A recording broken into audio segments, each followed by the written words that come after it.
right. All right, Cindy, so we're talking about Kanye. We've seen a lot happening in the media. At first, he was like posting all sorts of memes about Pete Davidson. It was just kind of petty, and then now it's escalated to, then he turned on to Kim. Well, let's take it back a second. Just maybe a few weeks ago, he was out in the media with that young lady. I forgot her name.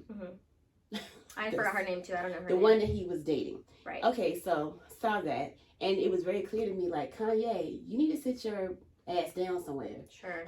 Right. No, for sure. You are not over Kim. It was very clear. Right. You're not over Kim, so this is a replacement. All right, so then all of a sudden, she's gone. And then he turns his attention back to Kim, and he wanted his family back. So what do you see? What's going on here? Well, I think that, years ago, we do know that he had some treatment in place for what he diagnosed himself, or self-diagnosed, identified as bipolar disorder. Without getting into the details of that, I think we're seeing a lot of, at minimum, grandiosity, minimization of what he is going through. And that's not even coming from a trauma lens, from other traits that we're seeing here. But I think that, at minimum, we're seeing, he's struggling to be stable, and he's not utilizing his resources effectively, which we know that's been a history for him. Yeah. We also know that when he is more stable, that it's also has not been something that he's sought out to get more help. Do you think the grandiosity is causing him to believe that he does not need mental health treatment, whether that mental health treatment is psychiatric medication or a therapist or something? What do you think that's about? Absolutely. I think at minimum he has to be a certain level of defensive because of his status in the world. So some of that is his defensiveness, but however too, like, not even coming from a trauma lens, we don't even know what's going on there with that. What's led him to have this grandiose sense of self? I think also the grandiosity is just putting him in a place where not only is the defense there, but he's minimizing what's really going on, whether that's because of lack of insight or whether that's genuinely because we're seeing some of the mania presented. Yeah, so it does look very much like hypomania, which we know that is a symptom of bipolar disorder, which he years ago has admitted being diagnosed with, but then he said that was inaccurate. I'm not going to go back and forth about that, because bipolar disorder is a very weird, it's not a weird diagnosis, but it's very hard to be. It's complex. It's hard. It's too complex and layered, right? Right. You're dealing with a person who's a celebrity, he has a lot of money. So we can say it's a grandiose sense of self, but he would say he just has high self-esteem, and he is not going to let anyone control him. Right. That's how he would address this. Definitely. Like, now he's saying that it's mental health is being used as to weaponize, and calling him crazy to like dismiss what his experiences are. Let's say that may be accurate. Maybe that is what's going on, because sometimes he seems very lucid, but then those behaviors, putting up the memes about, I want my family back, and the huge bed of roses to Kim, which looks like going to Kim's house, all that type of stuff. So it sounds like I think that he has some clear abandonment issues, and there's probably some unresolved grief. Right. I would say so. Absolutely. I think that's where this is where we just lack insight into his own personal life. Yep. Because he is so guarded, and just from even the people in his life, his supports have to be guarded of their own self. Thinking about the Kardashian family, his friends, and then just thinking his family of origin. We just don't have enough information, again, to like diagnose or really kind of look into that, because he's so limited in what he actually shares about the vulnerability and personal parts of his life. But we say that, but he's putting it all out there. That is the average person may want to be petty and do all this stuff. Like, oh, that's petty. I don't want to seem petty or immature, so I'm not going to do that. You may joke with your friends about it, may send funny memes about your ex to your friends, but you are not going to put that on social media, because we are concerned about how we look. So then on the other part, he is crying out like, I want my family back. I miss my family. God, keep my mental health stable. Right. So there is a level of vulnerability there. Like, I do agree with that. Yes, absolutely, definitely. Extreme one. Like, he's not concerned with outside opinions. The average person is not putting that up, because they are concerned about what someone else thinks. That is true. You bring up a really good point with that. So I think that he's guarded in his vulnerability, but you're true. There is a sense, I would say, vulnerability versus transparency. Boom. Yeah, facts. I would say like that. what's really Right. playing out in the background. Right. Another thing, so I think I read an interview Kim did recently, and she talked about why she didn't want to be in the relationship anymore. She pretty much said I was able to get all, like, you know, anything you could think of, like this grandiose like presentation of affection and love, Right. but I'm not getting time. I just want somebody to sit beside me and watch Netflix or watch, you know, whatever show that I want simple, and I'm not getting that in my relationship. Anything you could think of, the big stuff I'm getting, but I'm not getting the intimacy, essentially. Exactly, the depth. So I wonder, because of this, going back to this grandiose sense of self, control issues, abandonment issues, because that's clearly what's going on. That's the number one thing. That's facts. He's dealing. Absolutely triggered. Yes, he's triggered by her leaving. Because, you know, he's control issues. Right. Like, you're leaving me. Yeah, and now his kids are involved. And and now the kids are involved. So he feels like he's losing the family. Right. If he was working with someone clinically, they can help him process that you're not losing your family. Right. The relationship dynamic between you and Kim is changing. Helping him, like, deal with that. Deal with the grief of that. Letting go. Sure. Because what he's doing is not helpful. So it's harassment, essentially. And we all know that's not a way to pressuring somebody and I'm going to get my family back. But that's not up to you. Right. You have your family. You have your children. Right. And you and Kim, y'all have children together. Y'all are family. But this is not, it doesn't make her feel safe. Right. Right. And I think that this is just a lot of the impulsivity we're seeing. And this is reactivity. Like, absolutely triggered the impulsiveness, the reactivity, and then just the complete deflection on everybody else other than owning some of his own actions and behaviors right now. Yeah. To be honest. Not taking accountability. Right, not taking accountability at all. It seemed like due to social media, he vacillates between one meme, I'm taking accountability, the other, I'm still acting petty, going at the media. Right. It's like he is projecting. Yeah, it's definitely. like he goes like, I'm taking accountability, I'm human, y'all, work with me. But then on the other hand, he'll go right back to those same behaviors. Right, which is classic abandonment. Classic abandonment issues, right? And then we can even think about attachment. How does that even show his attachment style of how disorganized that might be for him? So you are skilled in attachment. Yes. So are you saying you're seeing disorganized attachment? I would say the reason why I'm saying disorganized attachment rather than maybe anxious attachment is anxious attachment has some degree of a pattern, whereas disorganized, the more stress or anxiety that comes from the interpersonal relationship, the more avoidant they are. And I think that we're seeing a lot more of the avoidance of vacillation, of leaning in, but then completely pulling back and isolating, which you don't see with anxious attachment. They're much more likely to vacillate with the stress of the relationship, where the disorganized, triggered out, but I crave that connection. I crave that, that relationship, and then they put themselves back in it. Stress goes up because nothing's resolved.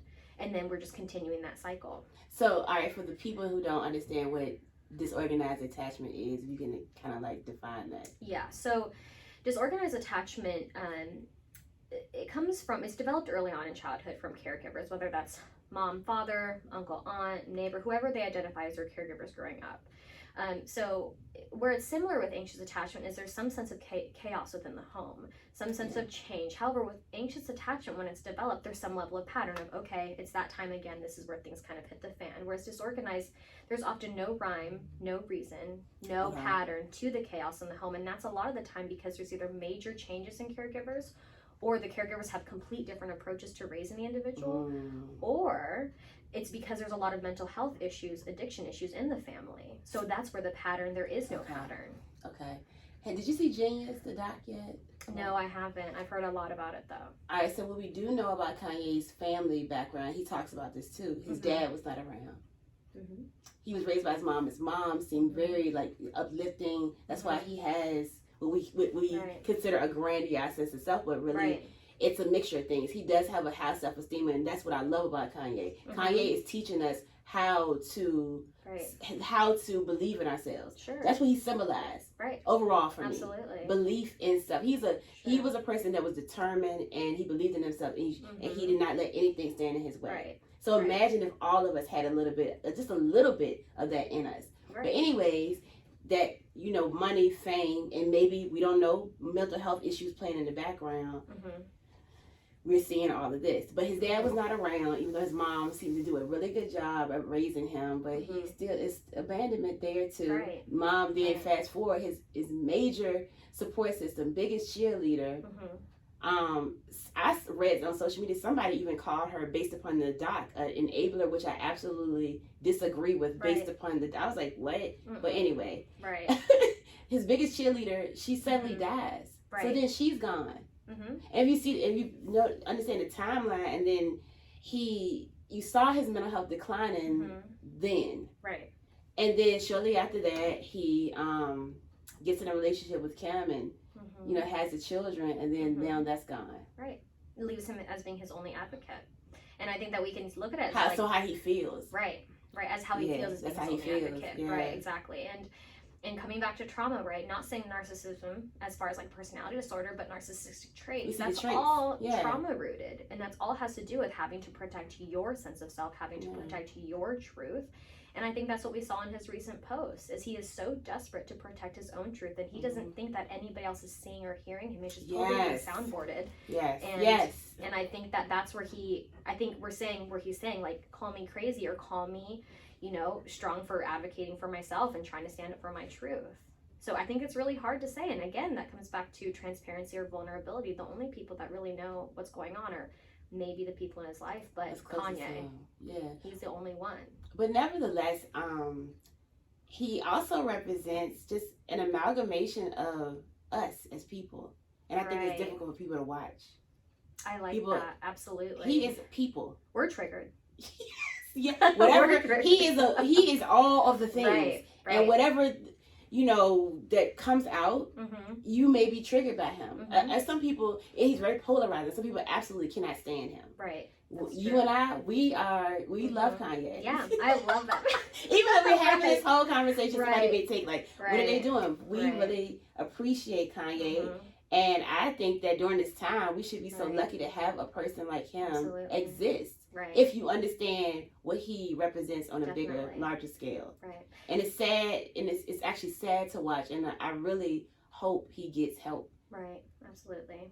Yeah, no, and being Kanye fans, I even just think of his album, which is where I initially fell in love with the work that he does, is Late Registration. A whole song devoted Roses to his grandmother, and a whole song devoted of Hey Mama to his mother. And I think that gives you, if anything, that's where his vulnerability lies. Yeah.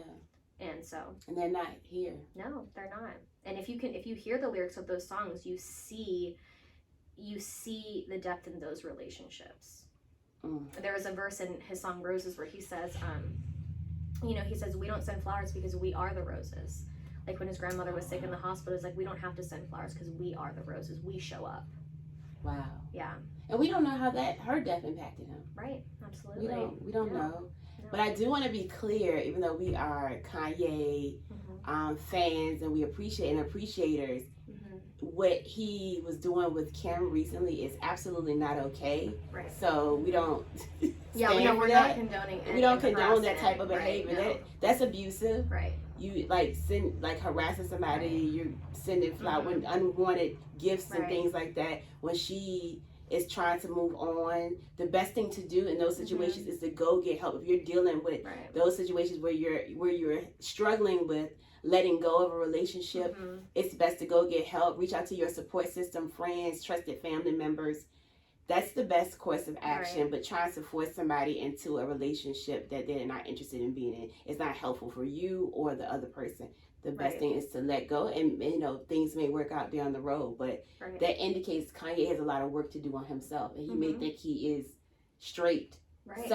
Self-esteem, yes, but there's something there, and it may be the grandiosity and the control, but that indicates maybe he's struggling with some self-worth issues. I don't know. I would say so. There's a lot of proof needed, a lot of validation seeking, and whether it's disguised under that grandiose, I feel like it's a lot of asking for that validation, or like people just owning, like, hey, I am this, I am strong. And I think the more pushback he gets, the more resistant he is for any sense of support, because again, abandonment, trust issues go deeper than we realize. But I think as far as his supports, like, while there has to be absolutely a level of accountability and trying to help with decreasing enabling as much as possible, to really provide support to anybody, I think we're showing somewhat of a reflection of that, is some level of unconditionality.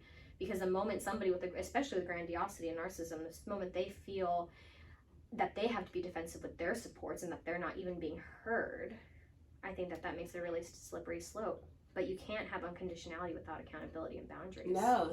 No. So what you're saying is it has to be a balance of checking if the support, Yeah, like your friend, checking. checking the person, like, yo, You pulling have up to. on them, Yeah, no, you have to check and being somebody. empathetic. Right. Yeah, Right. that is Definitely. absolutely important. Empathy is important, and that's the other thing. The other message to this is us as people watching this, Mm-hmm. and it can be triggering. I know it's hard. Mm-hmm. Remain empathetic. Right. For the whole family. This is a rough time. Yeah. It's rough. Right. And notice your triggers. Is this less about Kanye, more about you?